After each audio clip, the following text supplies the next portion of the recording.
my side. News team, assemble!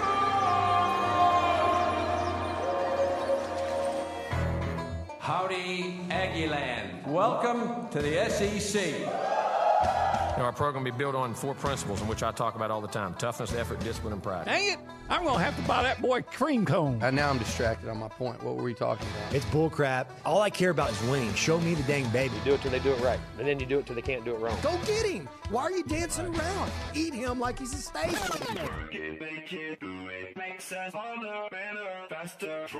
He fits what TexAgs Radio is about. He fits into what the listeners are going to want. He's a pro on every level. That's how long I've been on ya.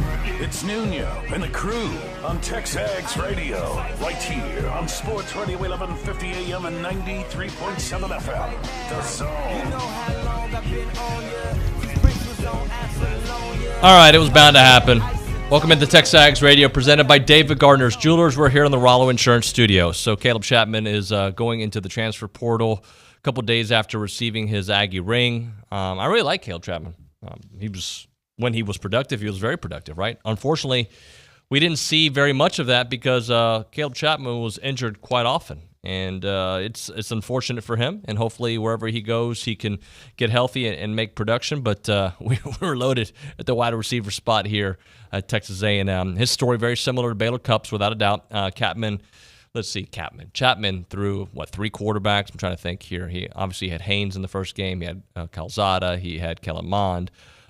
He produced when he was out there, but usually was injured. 2019, injured when he gets here, right? You know what he did last year. 4 catches against Kent State was nice, but then he got hurt in the Colorado game. Missed 5 games. We barely saw him last year. A couple years back in the Florida game, he had that epic performance, 4 catches, 91 yards, if I remember that one as well. Actually, I think I'm confusing that with Kent State. But regardless, he had a huge game and had that big touchdown. Then he got injured. He was out. So a lot of time on the field missed because of injury, but a lot of potential out there without a doubt. But then you've got a loaded wide receiver group. Evan Stewart's already kind of taken over that role, the deep threat. So, I think Chris Marshall, when he gets here, obviously another guy that can go deep too. So it's a numbers game, and I think we're probably going to see more of this, not only at Texas A&M, all around the country. If you're an older player, by older player, junior, senior year, whatever it may be, and you are kind of on that tweener spot because you could play or the young kid could play, I can understand why you'd go elsewhere. I get it. It makes total sense to me. It's all about that competition. So we're going to talk about that today, and I do have a question out there. Which, because of the competition we're seeing at the wide receiver spot, which of the position battles this year, heading into camp, fall camp, intrigues you the most? And why? Why is that? I've got my answer. I'll kind of briefly talk about it here in the first hour and then get into it later on in the 10 o'clock hour. But let's get you into the show by texting the A&B text line, 979-693-1150, A&B, a College Station branch of the Amarillo National Bank, Good Texas Banking, or you can call us up on the BCSI hotline, 979-693-1150. And with that, we begin the Go Hour with Richard Zane in for the OB. Howdy. How you doing, buddy? I'm a little tired. I was a little late, but we're here. We made it. Never a doubt. I think you mentioned this to me yesterday, and I'll mention it to you today. People wouldn't know unless you tell them. People wouldn't know. You were here when the show started. It was a little stressful on the drive-in, but we made it.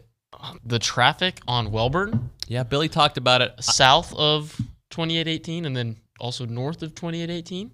Ridiculous. Why are they making it one lane at one point? I don't see the work that they're doing. I don't know.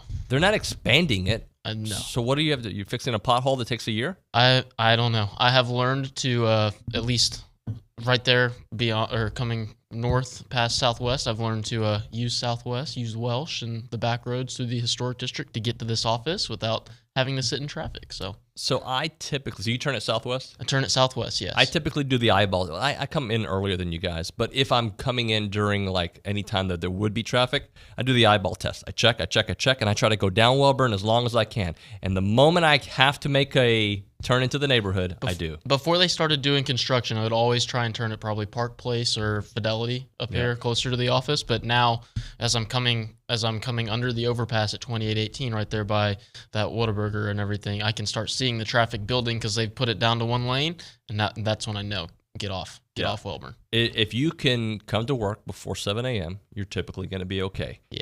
After I think that 7 o'clock though is like from 6:58 to 7:01 is a huge difference because people are hitting the roads. As Dalton can attest, that is never going to happen for me. Ever. I will be in bed until 7 at the very least. Yeah, I just because I do a lot of my prep the morning of, sometimes the night before, but I feel like if I wait too long, then I lose prep at the office because you're adding 10 minutes to your drive. Maybe not 15. So honestly, I do, when I know I'm going to be on the show and when I know I'm going to host the show, I try to be here early, obviously. That's just, don't want to be stressed, don't want to be worried about it.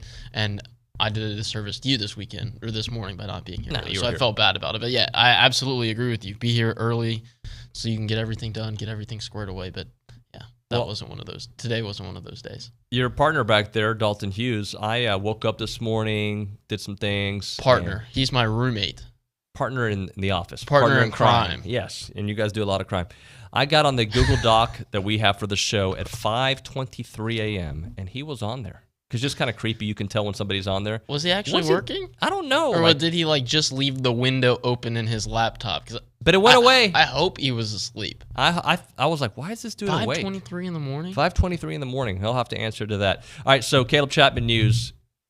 It's not that it was expected, but it is expected, right? Like, it's one of those things it makes total sense, and he's probably not the only one. Yeah, it makes sense. I'm not so sure the timing of it was expected because you just saw him get his ring last weekend. He posted pictures of it. But maybe that's why. And maybe you're right. Maybe it is why. And I mean, there are a lot of reasons to. I mean, a number of people graduate and go elsewhere. I mean, it happens. I don't know if he's going to graduate, when he's going to graduate, but I think the thing with Caleb Chapman is we saw what could have been.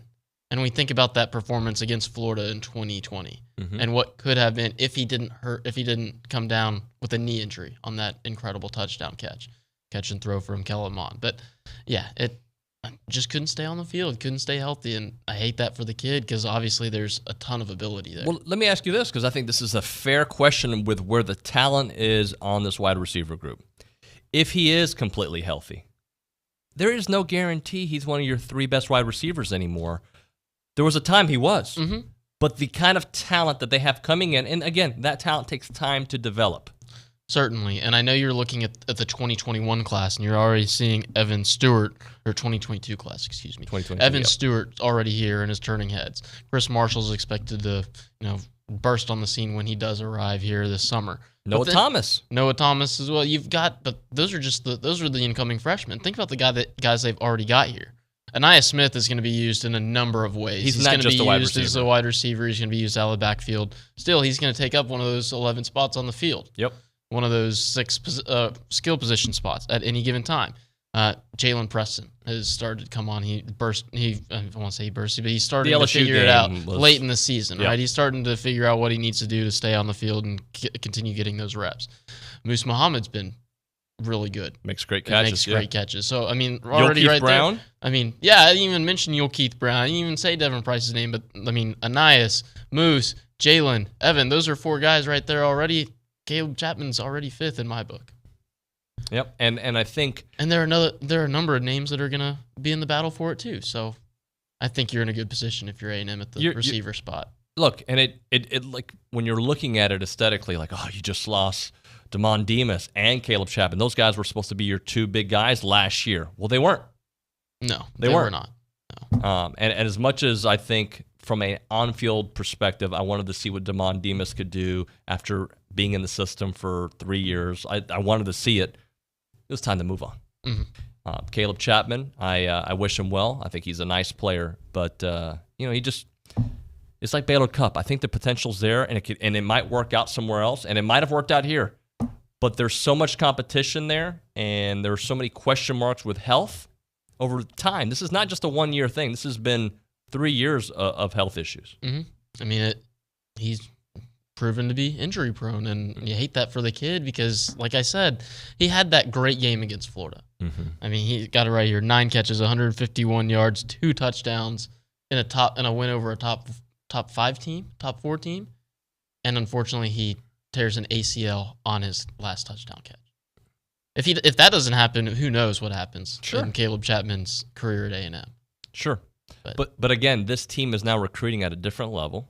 that it, the guys that were phenomenal before and still were going to be a part of this program, that type of player, we're also adding on top of that 5-star talent at that position. And they'll be all right. And by the way, I think Chris Marshall should have been a 5-star, but that's a conversation for another day. Let's say hello to the room right now. Sam Kamen behind the glass. Good morning, Sam. Good morning, David. How are we doing? Okay, that was creepy. Mine was funny, yours was creepy. But he did that yesterday when you introduced him. It kind of took me back. Hey, Sam, do you want to work at the Quiet Storm on Magic 101, College Station jams that bring it to you? Yes, sir. Okay, this is weird. Let's just get into it. What's up, man? We'll be normal now, I was surprised when I woke up this morning and drove from Bryan. So I drive across campus, which is a lot easier, so I don't have to worry about all y'all's traffic. But I got here and I saw you had this statement on the rundown that said, as of today, is Arkansas the biggest threat to Bama? And that really perplexed me. So I kind of it's not my question. It's a question that Matt Hayes of Saturday Down South wrote a column about, and I'm glad you bring it up because I understand, and we can get into it here in a little bit, but go ahead. What?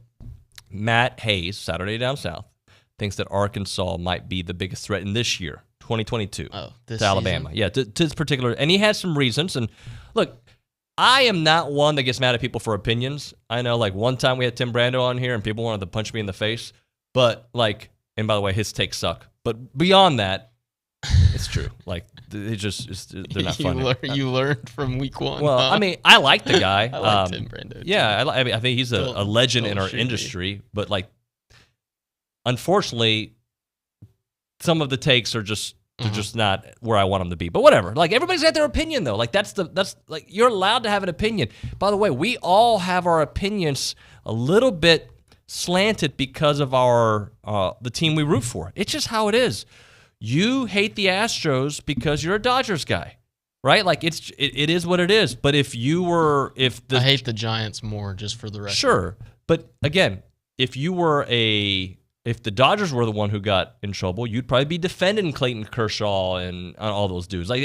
That's part of what we do as fans. We our children. We can be the most critical of them, but we can also defend them to the most. So, but he's writing from a journalistic point of view, and he brought up some very interesting thoughts that we can get into a little bit, but talks about Sam Pittman being a rock for that program. The fact that they didn't have turnover at the coordinator positions. KJ Jefferson, another year in the system. He brought up some very interesting reasons, and I'll admit that they are very good at taking advantage of the transfer portal. We'll get into it a little bit deeper. But I asked that question out loud because to me, it's A&M, and I can give you many reasons why. But it is a question because there are young players at Texas A&M that still have to prove themselves, Richard. That's true. But if you're thinking about the biggest threat to Alabama in the SEC West, didn't Texas A&M just beat Alabama with their backup quarterback who's now at Auburn? Yep. Now, I will say this. Arkansas beat A&M last year. Okay, fine. But both teams were technically 8-4. Even though they beat it, right? So it's not like Arkansas is this much ahead. They ended up winning 9 games because they won their bowl game. Was it against Penn State? I guess. Yeah, and they did that in a year that A&M didn't get to play in the bowl game. But whatever. They're a nice story. Sam Pittman, I like him, but people were acting like this guy's won national championships, and he's a good coach. From what I saw last year, I like what he's doing. Transfer portal wise, they've taken advantage of it. They've got some talent over there. But I think A&M's got more talent. A&M's got the better coach. Undoubtedly, on both of those. A&M has more talent. I mean, you can see it in the recruiting rankings. A&M has the better coach. Jimbo Fisher has a national championship. He's recruiting at a higher level than Sam Pittman. He's been a head coach for longer. He's got more skins on the wall than Sam Pittman. Now, that's not to say that Sam Pittman can't become one of the great coaches in our game. And I agree with you. I like Sam Pittman. I think he had a great year last year. And I know a ton of people I went to high school with ended up getting degrees from the University of Arkansas, and they were extremely happy with the football season they had. They won all their trophy games. That was a big deal for them. Sure. But Sam Pittman's not Jimbo Fisher. Arkansas football is not Texas A&M's level right now. And I think that everybody can see that if Haynes King were healthy last year, it's probably not a game. Probably. But let's also give them this. They have more veteran players, and I think veteran football in this transfer era, by the way, also adding transfers, helps a team that maybe on a talent level isn't there, but there's more. I just think veteran players help in that kind of situation. It's going to be a few years before it evens back out because of the COVID year, and Arkansas definitely benefited of getting those players back for an extra season because of the pandemic. That's not gonna persist. It's not gonna be. No, permanent. it's not gonna be. Now consistent. you're gonna be able to continue to bring in grad transfers and experienced players through the transfer portal. Sure, Arkansas might be a good landing spot for that in the future, but we don't know. Yeah. Nothing's proven yet, and I don't see Arkansas being a legitimate threat. So to give Matt his credit on the column, it is 1st and 10 biggest threat to Alabama this season in the SEC West? ? Arkansas, and that's again. He's a columnist who has takes, and that's what he does. And, I can understand his point of view, and we can kind of go through some of his reasons out there. And I'll give you mine. I think there are question marks with Texas A&M that we'll get into on the other side. Anything else, Sam? Good take. No, sir. Good Yeah, take. that's all, No, that that's was all good. you. I thought you were going to see Eric in the News and Social Center. No. Eric came in here and called me Davo, and I'm like, call me Davo. Davo? It's Fast Break Dave. Yeah. I mean, hello. Slow Break Dave, according to Billy. Okay, see, you cannot use Billy jokes on me, Dude, Sam. the Mavs made the playoffs. He's got to be Fast Break Dave. Fast Break Dave. Not only did they make the 3 or playoffs, 4 but they're going to seed? host a playoff series for the first time since 2011. You're Fast Since Break their Dave. NBA championship. Yep. That's the first time they've hosted it. Are you serious? Yes. Wow. A first round, yeah. And I don't feel like that was 10 years ago.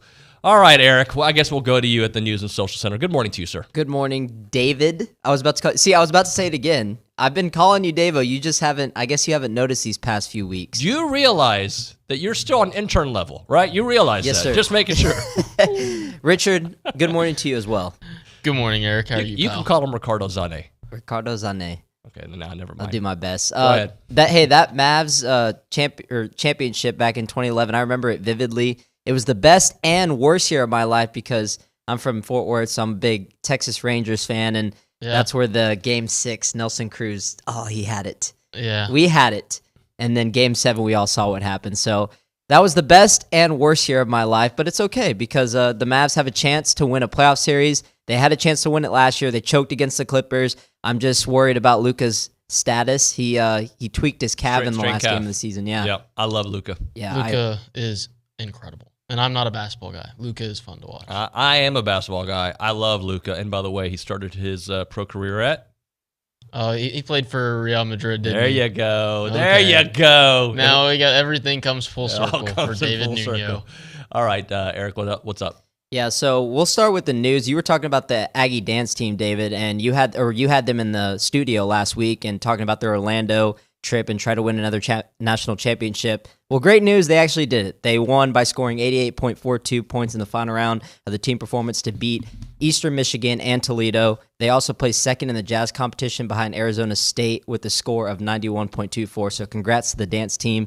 Moving on to the Aggie baseball, we have Dylan Rock was named SEC Co-Player of the Week. Yesterday, he led the SEC in on-base percentage, runs, and walks on the week with 12 RBIs, while also he helped guide the Aggies to a series win versus Kentucky and a game versus Texas State. His experience is paying off. You also have Jack Moss hitting a team-high 374. They would take on Corpus Christi Islanders at Whataburger Field at 6:35 tonight, and starting a tough week of the 4 road games in 5 days. So, look, you got Corpus Christi coming. You're going on the road against Corpus Christi. They've lost 5 of the last 6. They're below 500. You're 12-0 all-time for them. Go take care of business on the road tonight. Get ready to go in a hostile environment in Athens. That number 10 Georgia team is going to be a big test for this team. They lost it, and they lost the series to Kentucky, so be eyeing that game later this week, and I'm excited. All right, thank you very much, Eric. We'll come back to you here shortly. Right now, talk about the Association of Former Students. Supposed to meet up with the crew over there this week. They do so much great work for Texas A&M, for students all around the world, actually just for Aggies all around the world. That's what they do. They take care of people, and their mission is to help Aggies all around the place. They are here, they are there, they are everywhere because of the financial donations that you have made, like becoming a Century Club member. And they've done it for such a long time, over 140 years. Your gifts have helped help out Aggie Band, Silver Taps, Ring Day, Tailgate. That's what the association does. And they do it because they love Aggies and they're trying to take care of Aggies. But the why is, why do they want to do it? Well, it's your story. They are so passionate about Aggies everywhere because of your types of stories. That's why I'm telling people to check out IamTheWhy.com. IamTheWhy.com is the website where a collection of these stories are put together, and you can watch and hear their stories, their testimony of how they've been impacted by being Aggies, how the associations help them. You've got Gathering, one of the stories out there, incoming freshmen talking about their experience at their first Yale practice on campus and what they look forward to at A&M. We all remember that experience the first time you go to Yale, just really loving the moment and how it built on from that. Those kind of stories are on there. IamTheWhy.com is the website. It's the association of former students. I'm Chelsea Reber with your community calendar on The Zone, brought to you by Christine Engler at AggieLoanExpert.com. With an easy refinance, save over $350 a month. NMLS 1309378, Equal Housing Opportunity. The Groovy Grapes Wine Walk in historic downtown Navasota is Saturday, April 16th from 2 to 6 p.m. Find more information online at NavasotaGrimesChamber.com. Texas A&M's only performing magic club, the Aggie Magic Circle, invites you to witness the extraordinary talents of its magicians at the annual magic show Unreal Reality. Saturday, April 16th at 6 p.m. at Rudder Theater. Purchase tickets at boxoffice.tamu.edu. Aggie Muster is Thursday, April 21st at 7 p.m. in Reed Arena. This year's keynote speaker is retired General Mark A. Welsh III. Find more information at muster.tamu.edu. That's your community calendar, brought to you by Christine Engler at AggieLoanExpert.com. I'm Chelsea Reber on The Zone. Since 1957, Slovakic Sausage in Snook has been making the best tasting sausage in Texas from the same family recipe. Slovakic is the official sausage of Texas A&M Athletics. Whether it's from the grill to the family gathering or from the pit to the neighborhood party, serve the sausage voted best in the Brazos Valley. Serve Slovakic. Be sure to come in and check out their full-service meat market, relax on the front porch, or grab some fresh kolaches from their bakery on your way out. Slovakic Sausage, Highway 60 in Snook. Howdy, Coach Gary Blair inviting you to a celebration dinner and silent live auction Thursday, May the 5th at the Expo Complex, benefiting Special Olympics and other charities. Doors open at 6 and $20 will get you dinner and drinks. Go to CoachBlairCharities.com for more. Special thanks to Truist, Michelob Ultra, Chili Fest, and The Zone 1150. Property tax statements. We all receive them, but at times we need an expert to help appeal our assessment. At Paramount's Property Tax Consultants in College Station, we specialize in appealing property taxes, saving property owners over $1 million in taxes last year. Whether it's your residence, investment property, or commercial property, to reduce your property taxes, trust Property Tax Consultants, 35 years of experience to deliver. Visit PropertyTaxConsulting.com for your free consultation today. One of our favorite all-time events is back. The Taste of Aggieland takes place Tuesday evening, April 12th at the Brazos County Expo, and Sports Talk will be on hand. If you love listening to me in the studio, you'll really love listening to me eat at the Taste of Aggieland. The food will be great, the guests will be hungry, and the hosts will be munching throughout the show. It's the Taste of Aggieland, live from the Brazos County Expo Center, Tuesday from 4 to 6, exclusively on The Zone, 1150 AM and 93.7 FM.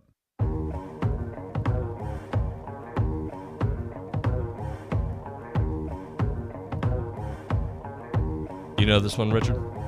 Oh, yeah. Kanye and Jay-Z in Church and Wild. Look at you. Frank Ocean.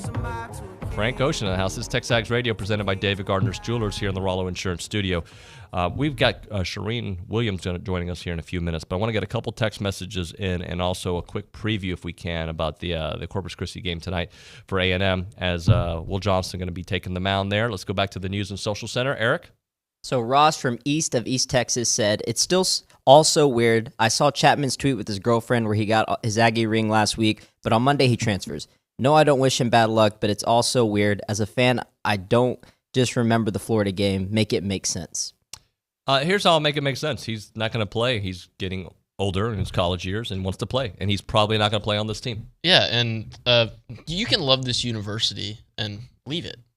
I mean, you have to do what's best for you. If he thinks that what's best for him is to go play somewhere else and perhaps get noticed and improve his potential draft stock, then he should do it. So this is what I love about the transfer and hate about the transfer. I would much rather him stick around for depth and maybe a few games he shines, he's healthy, right? But I also love the opportunity for a young man that says, you know what, I love this place, but I only have so many years of playing football, and I'm probably not going to play in the NFL. I need to put out some film out there to maybe get a chance or just to play a little bit longer, and I'm okay with that. Oh yeah, I don't think anybody should be upset with that, and I think it's all fair. I think everything that Caleb Chapman's doing is okay, getting his ring and also doing what's best for him. Yep, absolutely. I wish him the best. Eric? Johnny in College Station, A&M needs a receivers coach. We have not been that good in recent years considering all the talent that has came through this program. I'm not going to touch that right now because I want to see how he does with this kind of, that whole group does, right? Like this is a big year for the offense, and actually the next couple years, because I'm not one of those that says 2022 has to be a playoff season. I think this is a 10-win team. I do think that, and potentially an 11-win team. But I want to see how things, because we still have question marks at the offensive line, not as many.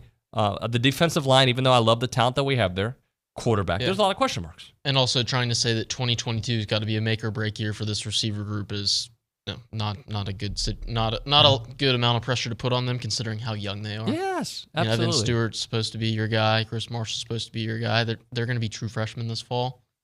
So how many true freshman wide receivers have really shined in Jimbo Fisher's offense? Yeah, and I'm still waiting for the first, and hopefully this is that year. By the way, one name I don't think we brought up was Chase Lane, who's healthy and looking good at camp out there. So another name. And I like Chase Lane. I like him too. Good dude. Good guy, great on social media, loves his university, and a very solid player when healthy, when he's playing his position out there, by the way. All right, quickly, before we go to Shereen Williams, let's talk baseball tonight. Will Johnston, he's looked pretty good the last couple times out. Yeah, I'd like to see him to continue progressing, continue developing as a starter. Hopefully he can be that Tuesday night guy for A&M, save the bullpen. I'd like to see him get 4 innings this week. Tonight, 5. I think 5 is a win. Wow. I mean, that would save your bullpen for this Thursday, Friday, Saturday series. But yeah, I like Will Johnson in that role, and hopefully he can continue to earn it and prove that he can be that guy for the Aggies on Tuesday nights.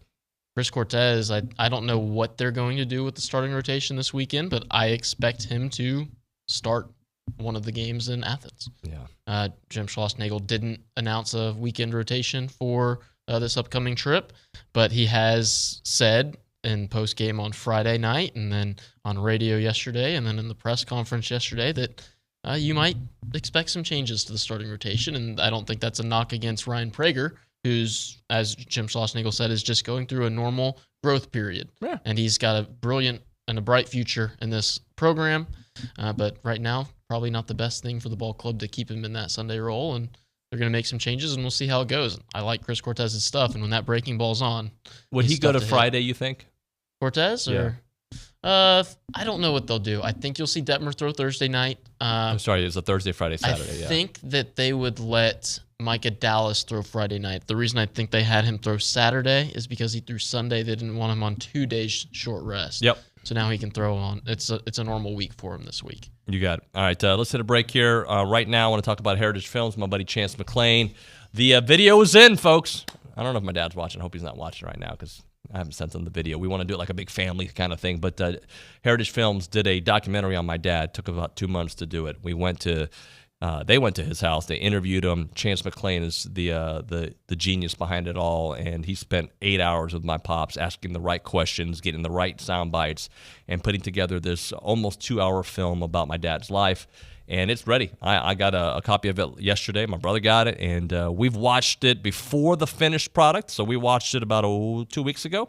Phenomenal. Made a tiny changes to it, and now the film is ready to go. And Chance is such a genius when it comes to telling stories. He's done it at radio stations. He's done it with movies. He's done it with Broadway musicals. He's kind of done it all out there, and that's why I teamed up with him for this opportunity, and I think you should as well. Heritage Films is the place to go. YourHeritageFilm.com is the website. YourHeritageFilm.com, 713-893-8341, 713-893-8341. Well, he survived football season and didn't enter the transfer portal. It's David Nuño on TexAgs Radio, weekdays on The Zone. Is your business expanding? Eagle Support Services to the rescue. Proudly located in College Station, their full-service warehouse offers both short and long-term inventory storage. They can also kit your merchandise and ship it nationwide, providing an all-in-one fulfillment solution. For your warehousing and fulfillment needs, visit EagleSupportServices.com. That's EagleSupportServices.com. Eagle Support Services. Local storage, nationwide fulfillment. If you have a debit card, you're used to spending money. But what if your card actually ended up earning you money? That's not exactly normal, but that's what you can get at A&B. It's called Kasasa Cashback Checking. Don't mind the weird name. What you need to know is that it's a free account with cash rewards. Use your debit card for everyday purchases, and we'll pay you cash back every month. If that doesn't sound like normal banking, well, guess what? We're not a normal bank. So contact A&B today and ask for Kasasa or visit ANB.com. Equal housing lender, member FDIC. I'll never forget the day I decided to go out for the football team. Mr. Banks, the JV football coach and my history teacher, asked me to stay after class. I thought I was in trouble. He said, "Hey, Darius, have you thought about going out for football? I think you'd be great." Fact is, I never played football. Fact is, I never had anyone tell me I'd be great at something. So, with no experience at all, I signed up. And a week later, I padded up and was running drills on the field. I never was great, but playing high school sports was one of the greatest experiences of my life. I was accepted by my teammates, and I learned that when someone believes in you, you can believe in yourself. Encourage a student you know to take part in a high school sport. This message presented by the UIL and the Texas High School Athletic Directors Association. Every Tuesday at 11:35, I'm joined by Joe Sheehan to talk all things Major League Baseball. They lose Correa. We'll see how good Jeremy Pena is. It's a six-man lineup, and that's on days when Michael Brantley plays. I mean, they're starting to get a little thin offensively, but, man, I can't say enough for that pitching staff. Now they're getting Verlander back, but you look at the development the last couple of years, Valdez and Christian Javier, Luis Garcia.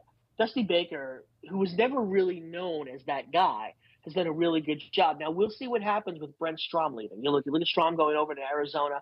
That's going to be a loss for them. But I think they survive it. I think they'll be fine. And I've got them at 93 wins, comfortably ahead of the Angels.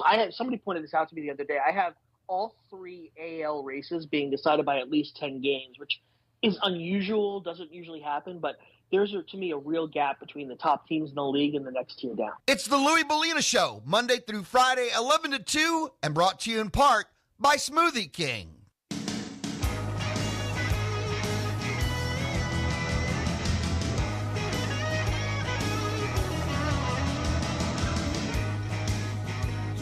It is TexAgs Radio. We are presented by David Gardner's Jewelers here in the Rollo Insurance Studio. Got Richard Zane with us here, a part of the Go Hour. Let's go straight to the BCSI hotline. We are joined by Shereen Williams of Pro Football Talk to talk all things football with us. Good morning to you, Shereen. Good morning to you guys. It's been a while. How are we doing? It's been a minute. Good to hear your voice. I know you got some golf coming up here soon, so we'll make this quick. But first thing for you, how are things going? And let's talk a little NFL draft. Kenyon Green, is he going to be a Cowboy?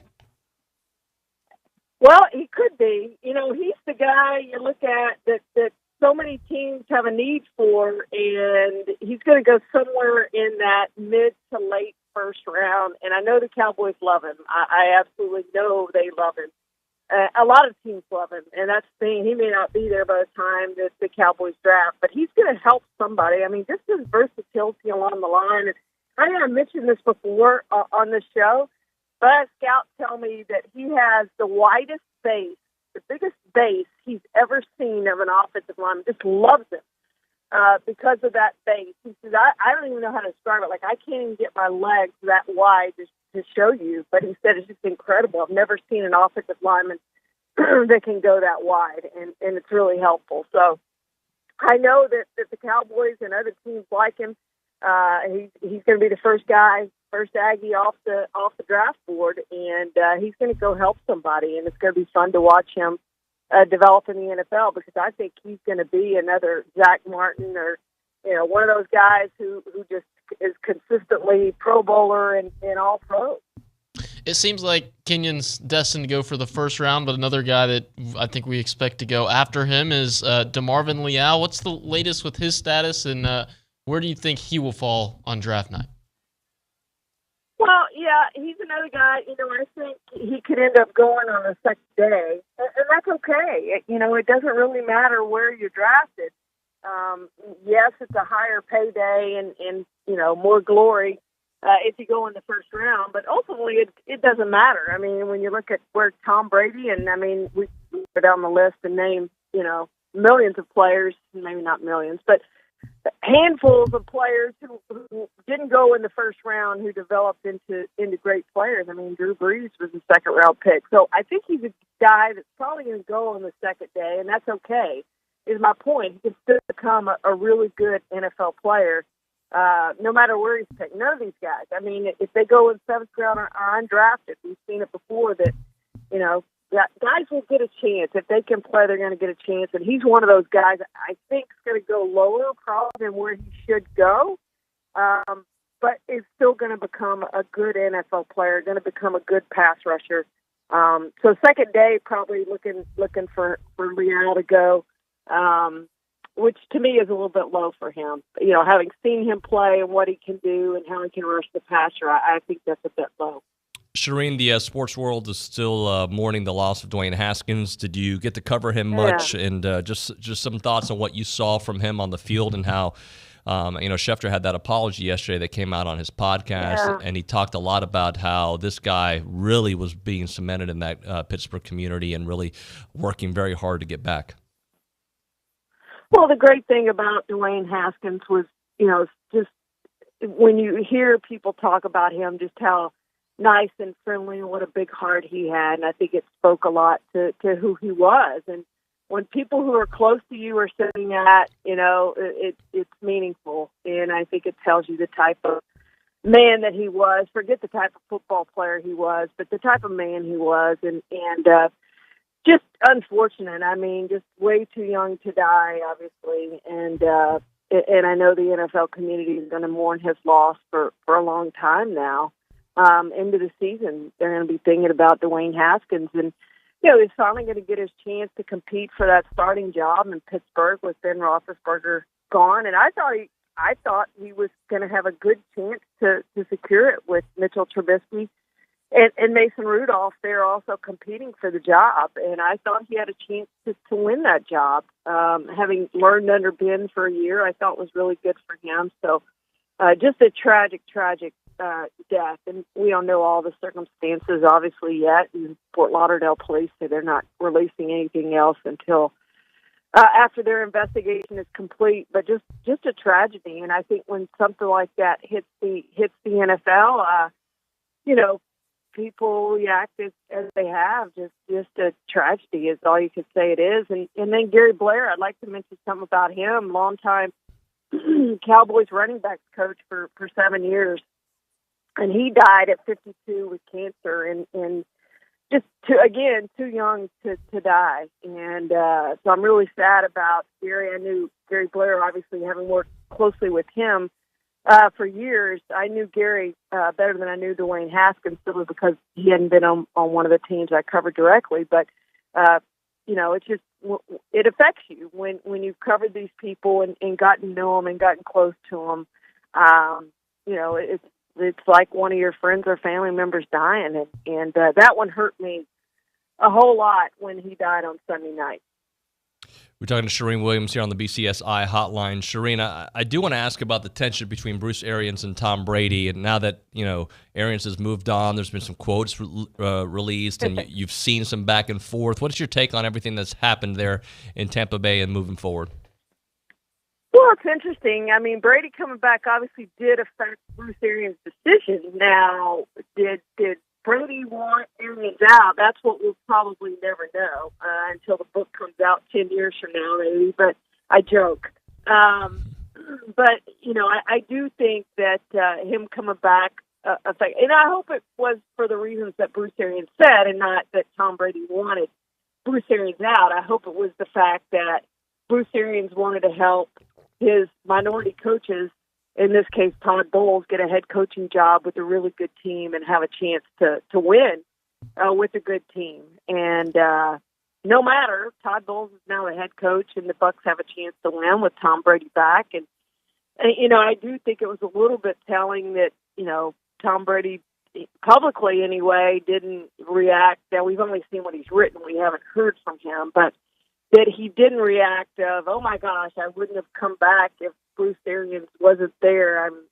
He said some nice things about Bruce Arians, but he didn't seem all that upset that Bruce Arians was leaving, and maybe it was the relationship that they had, because Bruce Arians was hard on Tom Brady, and I don't know that Tom Brady was used to that, but he called him out, and publicly, privately, everything else. So maybe Brady did have his fill of Bruce Arians, but nonetheless, he's gone and Brady's back, and it's going to be fun to watch the Bucs yet again, and they're going to be on a lot of national TV games. And if Brady had waited any longer, they probably wouldn't have. But he got most of his guys back, and I know one guy, Mike Evans, is going to be awfully happy to have him back. Talking to Shereen Williams here on the BCSI hotline. Shereen, we haven't spoken since Deshaun Watson traded to the Cleveland Browns. Just that whole situation, that guy's a really good quarterback, but I don't know if he's that good that – look, I know that the Texans are a dysfunctional organization. That I know that. I know that firsthand being there.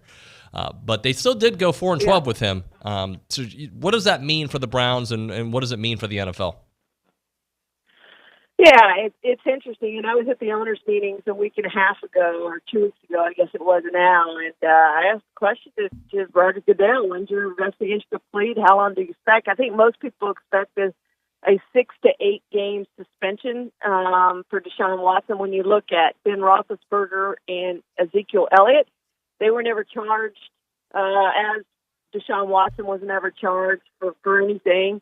But Ben Roethlisberger and Ezekiel Elliott were with one woman.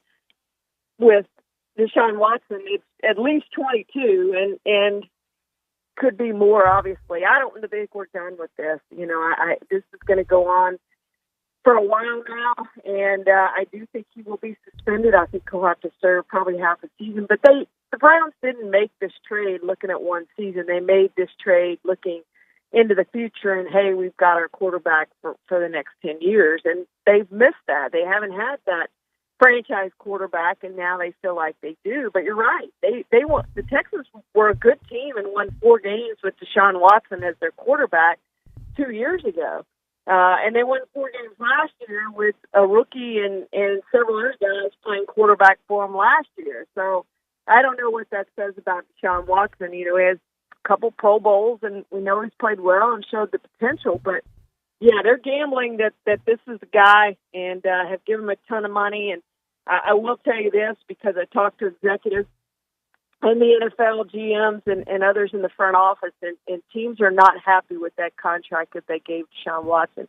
Because their point is, here, you give this guy over $200 million guaranteed, and he's got these 22 civil cases. So now when our guy comes to the table, he's going to say, hey, I don't have 22 civil cases on me. I want that guaranteed money. So Deshaun Watson's contract has changed the NFL in a big, big, big way, and I think you're going to see more guaranteed contracts that these players have not had before. So they'll be able to thank Deshaun Watson for that.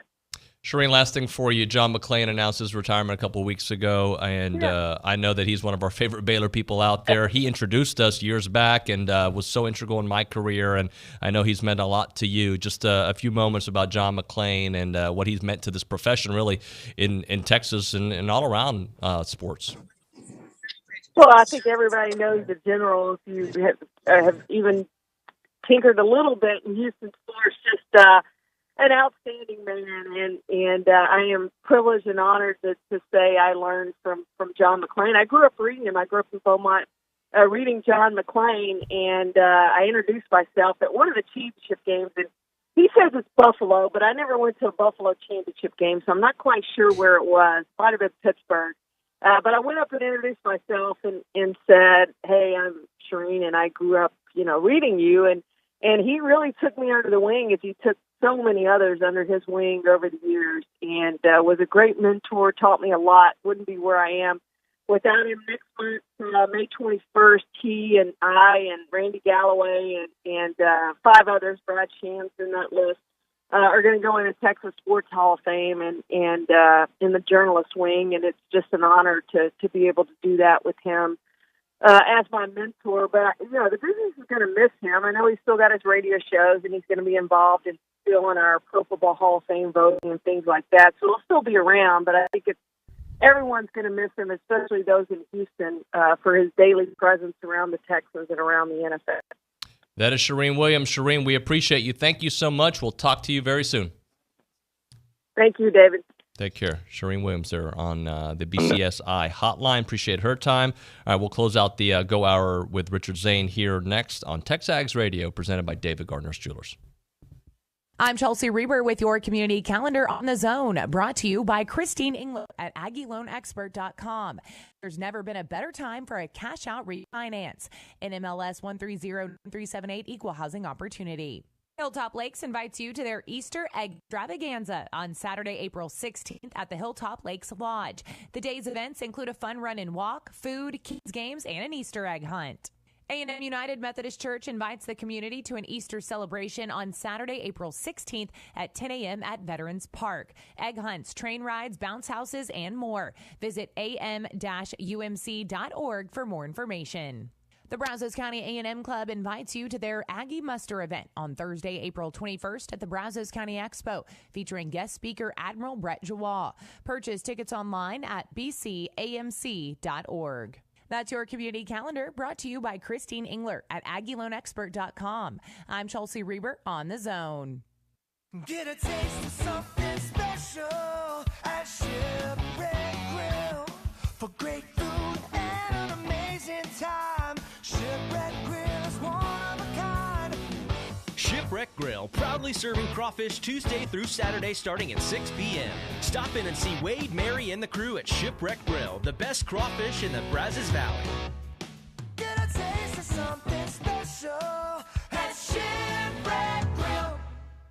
Property tax statements. We all receive them, but at times we need an expert to help appeal our assessment. At Paramount's Property Tax Consultants in College Station, we specialize in appealing property taxes, saving property owners over $1 million in taxes last year. Whether it's your residence, investment property, or commercial property, to reduce your property taxes, trust Property Tax Consultants. 35 years of experience to deliver. Visit PropertyTaxConsulting.com for your free consultation today. Who do you think is the best? Nominations are now open for the 22nd year of the Best of the Brazos Valley. Go to bestofthebrazosvalley.com and submit your nominations for the best in dining, entertainment, service, retail, automotive, health, and wellness, and everything in between. If you think it's the best, make sure it's on the Best of the Brazos ballot. After 22 years and hundreds of thousands of votes, this is the one that counts. Nominate now at bestofthebrazos.com. This is Daryl from Columbus, previously from the Paul Feinbaum Show. Stephen M. Smith, our man in Tuscaloosa. Stephen M., I'll get this right. I mean, is there really any difference between you two guys in terms of what you do and your salary? Paul, all I want is one of his checks. Just give me a check one time. Yeah, I think we both could live off of his tip money, Stephen M. The Paul Feinbaum Show, powered by Polaris Fund Center, 2 to 4 weekdays on the Zone.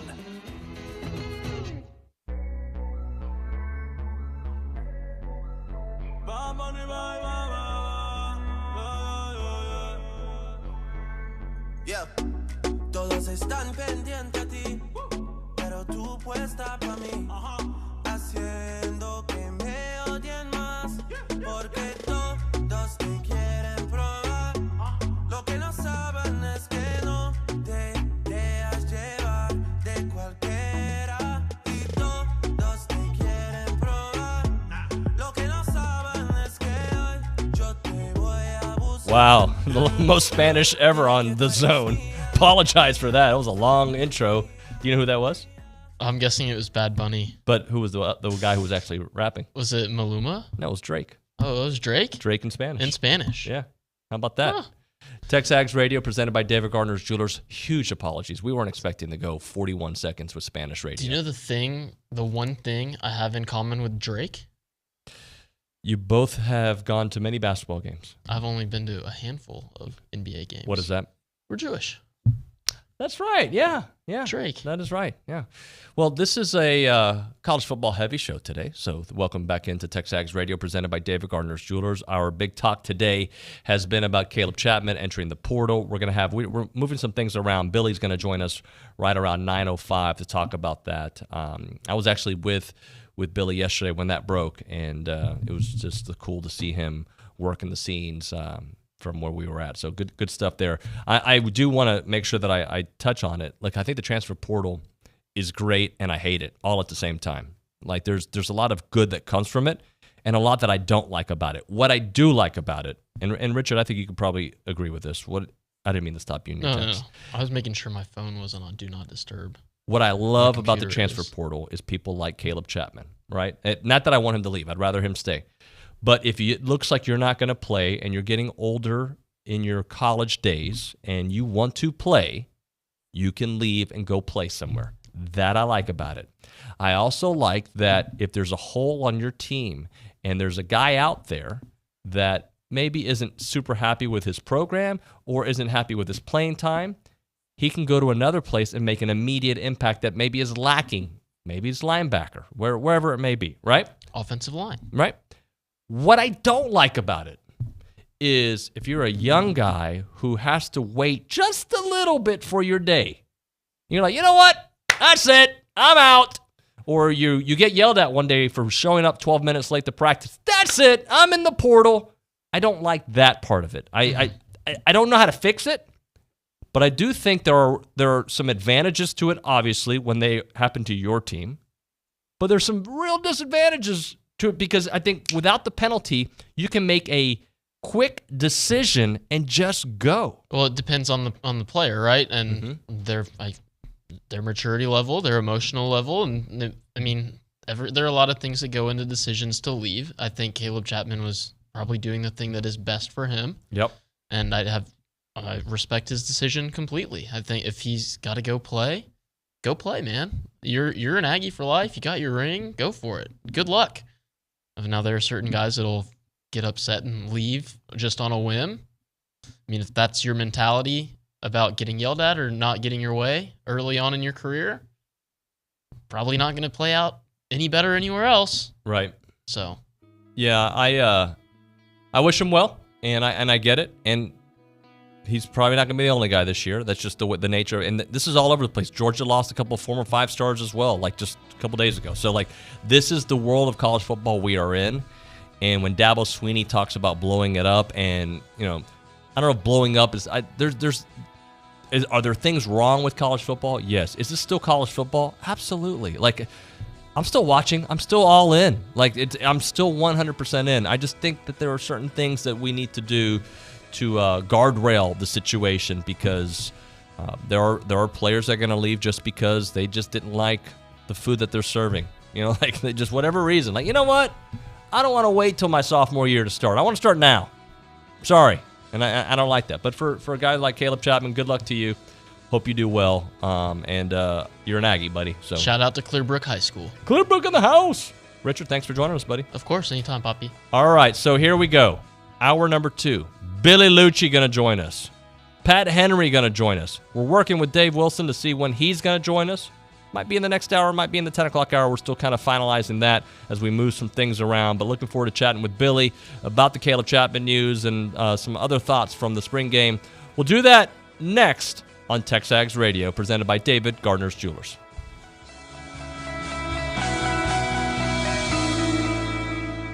We're here with Jason Rollo of Rollo Insurance. Jason, what makes Rollo unique when dealing with small businesses? Well, we're a business ourselves, and we grew from a notepad to 16 locations. And when you come from the perspective of doing it yourself, I think you understand what business owners face because we face the same things. Technology needs, dealing with those who are clients, as well as dealing with employees, agents. We understand because we're in the same boat, and that gives us a unique perspective in dealing with people and trying to help them. For more information, go to RolloInsurance.com/TexAgs.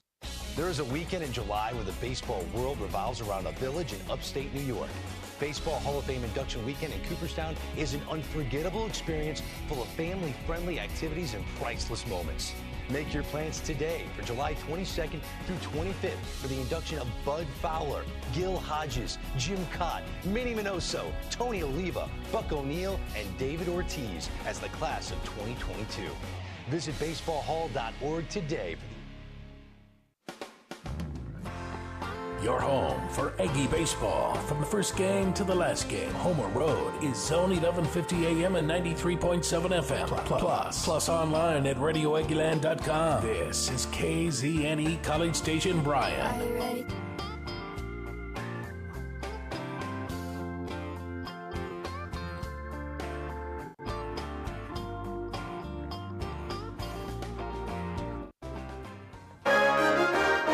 From WTAW, I'm Chelsea Reber with a news update on the Zone. A Texas A&M student crossing University in the Northgate district was struck by a university police vehicle shortly before the bars closed Sunday morning. UPD reports the 21-year-old was taken to the hospital with undisclosed injuries. Because a UPD officer was involved, the Department of Public Safety is investigating. A UPD spokesman said a witness reported the officer had a green light. Whether the student was in a crosswalk is part of the DPS investigation. Bryan ISD's new superintendent tells the Bryan Business Council about the district's increased involvement with the Boys and Girls Club. The reason I'm partnering with them as much as possible is I actually see the Boys and Girls Club as an extension to our school day. Ginger Carabine also says 4 BISD gyms are being used, which has increased the number of club members playing basketball from 38 to more than 400. While the city of Bryan waits for Union Pacific Railroad to generate needed permits to proceed with a quiet zone, city staff is looking at a possible street realignment. City engineer Paul Casper told the Bryan Business Council there are drawings to extend Groesbeck from east of the tracks to Texas, next to McDonald's that is south of the downtown area. Essentially extending Groesbeck and bringing it up here to Texas Avenue and aligning it with what is 32nd Street. The Business Council agreed to bring Casper back at a future meeting to check out drawings and get additional information about a possible investment in the project. As for the railroad quiet zone, Casper said he does not see that being completed until 2024 at the earliest. Here's a heads up for motorists in West Bryan about road work starting tonight. The TxDOT Bryan District Office reports repaving West Villa Maria from Welborn to Highway 47 will take about a month, weather permitting. There will be lane closures between 7 p.m. and 5:30 a.m. each night to complete the $1.3 million repaving.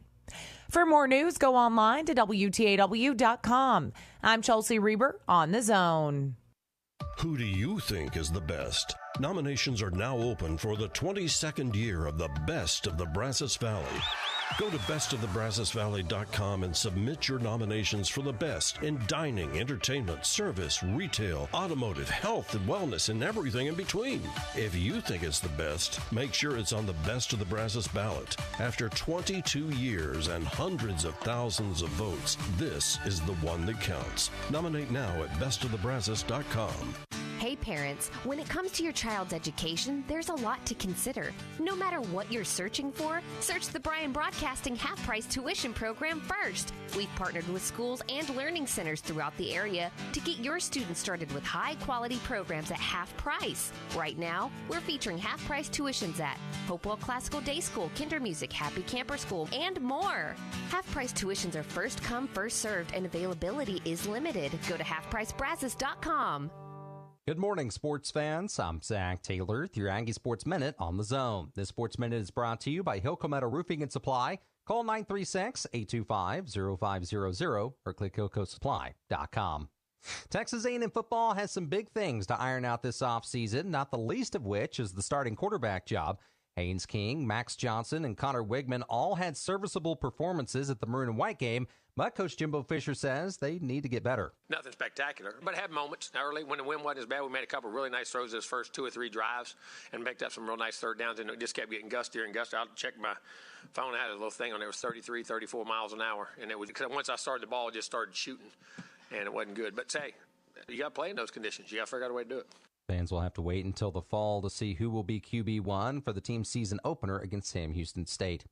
And sticking with Aggie football, wide receiver Caleb Chapman has entered the transfer portal. The senior from Friendswood has been hampered by injury the last 2 seasons, playing in only 9 games. A&M Baseball's Dylan Rock has been named SEC Co-Player of the Week for his performances against Texas State and Kentucky. He and the guys hit the road this evening to visit A&M Corpus Christi. First pitch is at 6:30 at Whataburger Field with coverage right here on The Zone. And softball has announced it will play its doubleheader at Houston on May 4th. The Aggies and Cougars twin bill was originally set for March 30th, but was postponed due to weather. And that's been your Aggie Sports Minute, brought to you by Hilco Metal Roofing and Supply. On The Zone, I'm Zach Taylor. Looking for The Zone prize rules? Would you like to apply for a job at The Zone? Or need a phone number or email for The Zone? Visit zone1150.com. Would you like to sign up for The Zone All Access newsletter? Looking for podcasts of TexAgs Radio, The Louie Bellina Show, or Chip Howard? Or would you like to see The Zone's daily schedule? Visit zone1150.com for more information, any questions, to contact us for everything and anything about The Zone. Visit zone1150.com.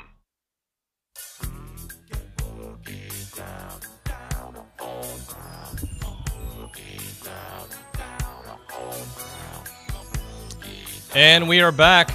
We call it TexAgs Radio. We're presented by David Gardner's Jewelers here in the Rollo Insurance Studio. Let's go straight to the BCSI hotline. Billy Lucci joining us. The Caleb Chapman news broke yesterday as we were out doing something, and he was working it. And as always, he joins us with breaking news. Good morning to you, Billy.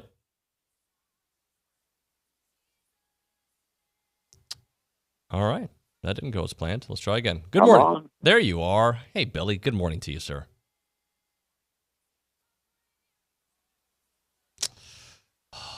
He's going to blow a gasket.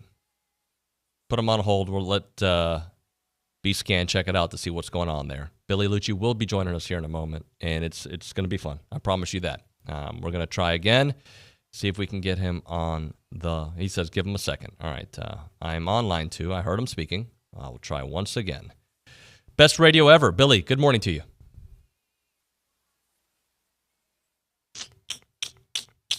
Yeah. All right. B-Scan, you make it work, okay? As I will continue, we're talking about the Caleb Chapman news, and look, as I mentioned in the 8 o'clock hour, it is.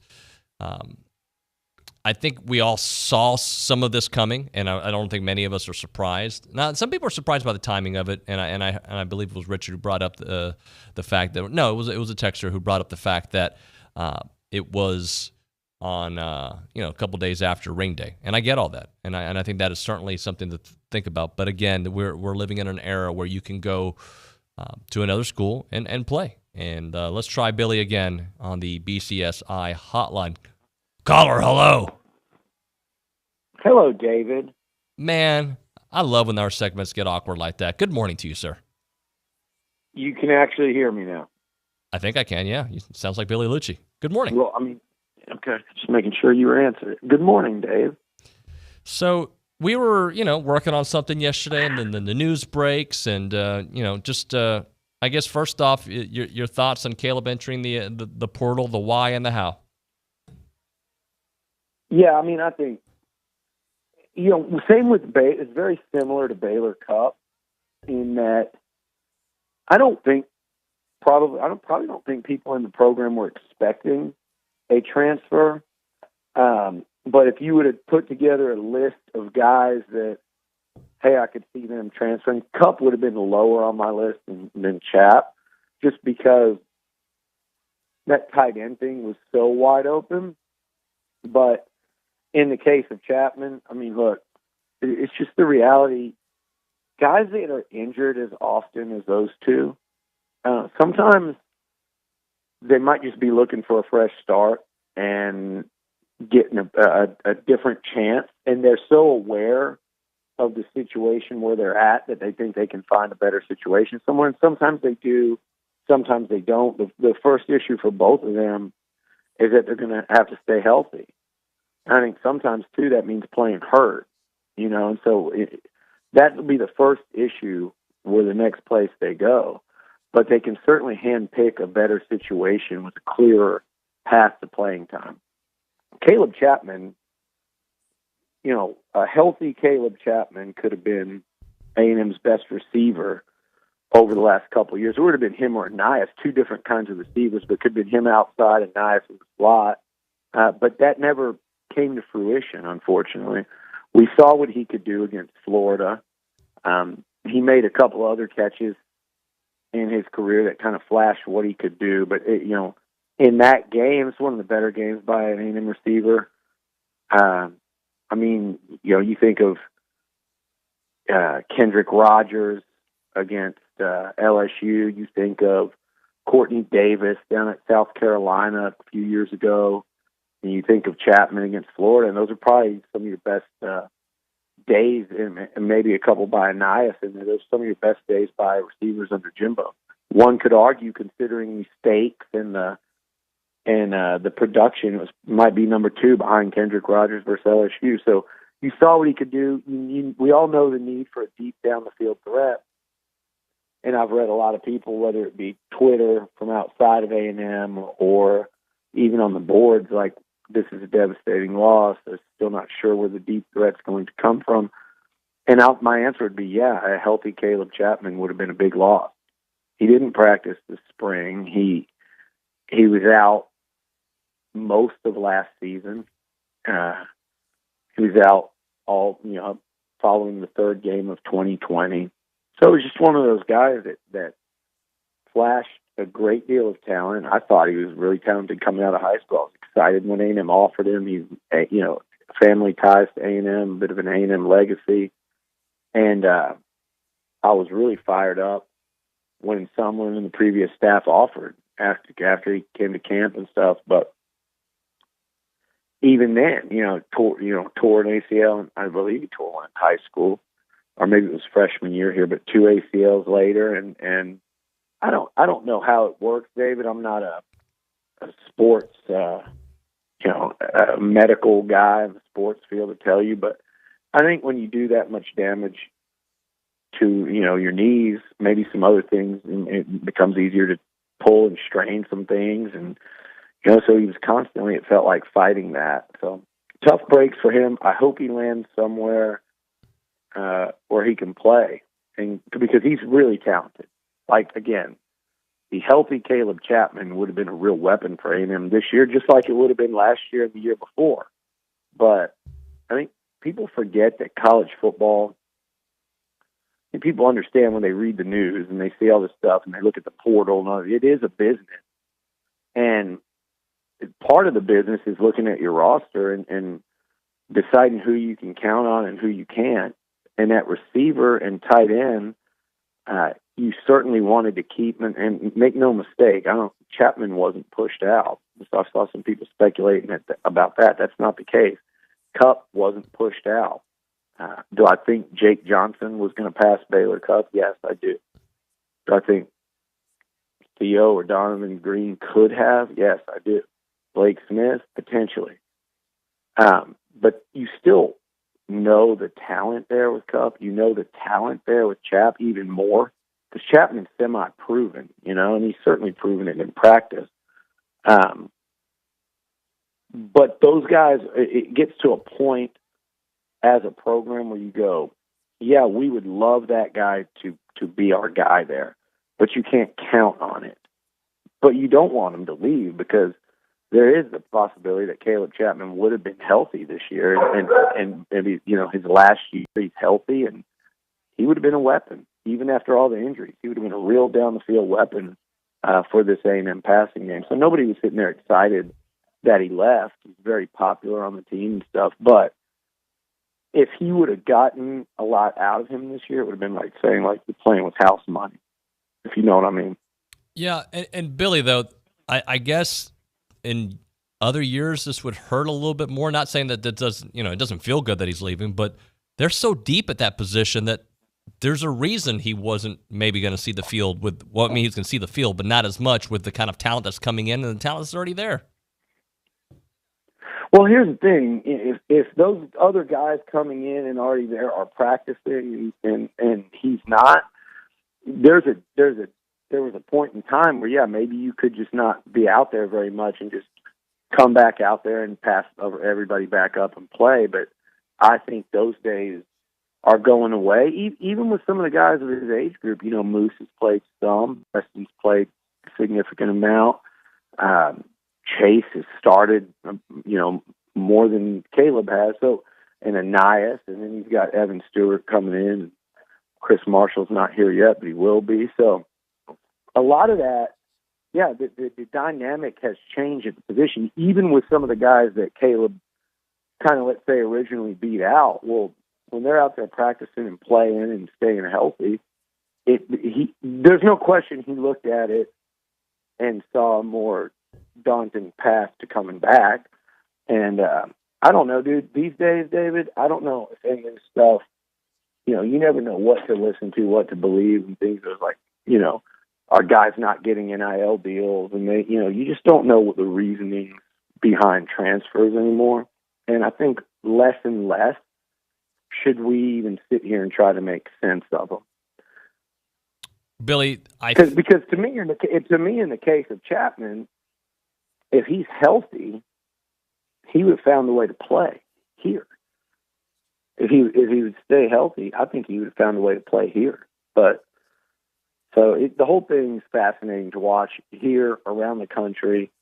Caleb's a guy I'm going to personally, I'll be rooting for, because I think he can be, a Saturday highlight reel guy. You can see highlights of him on Sports Center, and college football final. SEC, well, he won't be in the SEC because there is that rule, which people do need to be aware of. By the way, when you want the Mims guy from Georgia, they missed the date.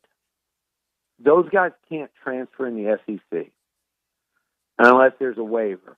And it's my understanding that Greg Sankey has made it very clear to coaches and athletic directors in this league that he will not be granting a single waiver for these players that have transferred after that date. I believe it was February 1st. He will not be giving them a waiver to play this year in the SEC. So I think, for those wondering, when you see that Mims, Florida State, and Miami are way up on his list, if you're an A&M fan, instead of wanting to get him, you may want to be just sitting there hoping he ends up at Florida State. So he's not Miami's starting left tackle next year when they play. Right. Billy, isn't this part of the charm of this transfer portal in the fact that, look, I have a lot of problems with it, but I think this is an example. I wish it were helping A&M, and it's not, but of where playing time, that is a reason to go elsewhere later on in your collegiate career. Yeah, I think some guys should do that. I think when used properly, the portal's great. I do. They just need to. There's some fixing that needs to be done. I don't have all the answers, but when a guy gets pissed off when he's a freshman, and there's a lot going on, and Jimbo kind of alluded to it on Feinbaum the other day. There's a lot of tampering going on. There's agents telling their kids that they're not getting good enough NIL deals and they should leave. And those people are going around shopping the kids to different programs during the off season. I mean, it is the Wild West. It is pretty disgraceful on some levels what's going on. Like, hey, let's say if Evan Stewart were to get an NIL deal, and who does that piss off that's older than him at A&M? And instead of, just fighting through it and working and trying to play football, which is what you're there to do, you're looking now around the room wondering who's got NIL deals and who doesn't, and then you start lording it over a coaching staff's head, and then the next thing you know, you're in the portal because you didn't get what you want. That's going on all over the country right now, and that's a real problem. I mean, it so many kids are going to, and this is not like say Baylor Cup or Chapman, because again they've had tough luck careers here. Both would have been really good. They've had tough luck careers here. Sometimes a change of scenery changes that. I'm talking about in general in college football. You're seeing this everywhere. And look, some point along the way, A&M's going to, first of all, there's going to be more attrition at receiver this year. I don't know why people are acting surprised. I've been saying this was going to happen for a while. There's a large number of receivers, and a lot of them are veterans that as soon as they start to realize, oh, shoot, I don't know that I'm going to play here this year, some of them are going to go. And that's just kind of to be expected. You'll probably see some of that on the D-line when these freshmen come in. Some of these veteran guys that aren't, or, even second and third year guys that aren't really feeling like they're going to factor into the playing rotation. So welcome to college football in 2021, or 22, sorry. It's 21 also, but it's everywhere now. And that part I get, but you're also going to have this thing where, like what Georgia had with Mims and what Alabama had with Hall at wide receiver, you're going to see these young 4- and 5-star players leave. And it doesn't mean they're a problem child. It just means that they are taking the path of least resistance, and they don't want to sit there and grind it out and earn their spot and sit behind someone for a year or sit for a year, and maybe by then their mind's made up, they're leaving. I don't agree with it. I don't think it's a competitive mindset, but you'll see a lot of that. And if you're A&M, you have to determine, hey, why'd this kid leave? Is he not competitive? Is he not mentally tough enough? Was he a problem in the locker room, or is he just a normal college football player in 2022, and this is the way of the world? So schools are going to have to be real careful. I think Steve Sarkisian in Texas have to be really careful with that right now, because they're in a race against the clock to win, right? Right. They have to win now. They have to win right away, or he'll be the coach there for 3 years. And they'll rail him out of there before they join the SEC or after one season in that league. And he knows it. His entire staff knows it. And they're fortunate that the transfer portal is a thing. They are far more fortunate than Texas A&M that NIL is a thing. They would have never landed Banks. They would have never landed the O-line class they landed. They would have never landed Quinn Ewers. And they would almost be hopeless right now. But they're taking advantage of, more so than anyone, which is why it's funny to me that so much talk is about A&M's class. But the issue now is they're taking a lot of guys that are leaving their schools, and a lot of guys that are leaving their schools early, but they're leaving really good schools. They were really talented football players, and it'll be interesting to see when you have like a large team full where there's a good number of guys on the field that can you mesh them and gel them? I feel like it'd be a lot easier to do. You look at like what Buzz Williams did in basketball. I feel like it'd be a lot easier when you're trying to do that with, 4, 5, 6 guys on a 12-person team than in a football program where you got 85 guys. And it's just bring one in, see 2 or 3 leave. It's going to be crazy to watch, not just in Austin, but in College Station, in Tuscaloosa. Like I said, we're even seeing a guy just left the national champions, a 5-star O-line signee. That, by all accounts, is going to be really good. And he just left a team that just won a national title very early in his career. So, I mean, again, we can talk about Caleb Chapman and Baylor Cupp and whoever else leaves through the portal, and there'll be a couple more. There's no question. A&M hasn't been hit very hard yet by it, but they will. I mean, not say they will be hit hard, but there will be more guys. Who do they add? I think the Aggies right now are going to have probably 1 spot for an incoming, maybe, potentially 2. If they have 1, do you look O-line? Do you look offensive tackle?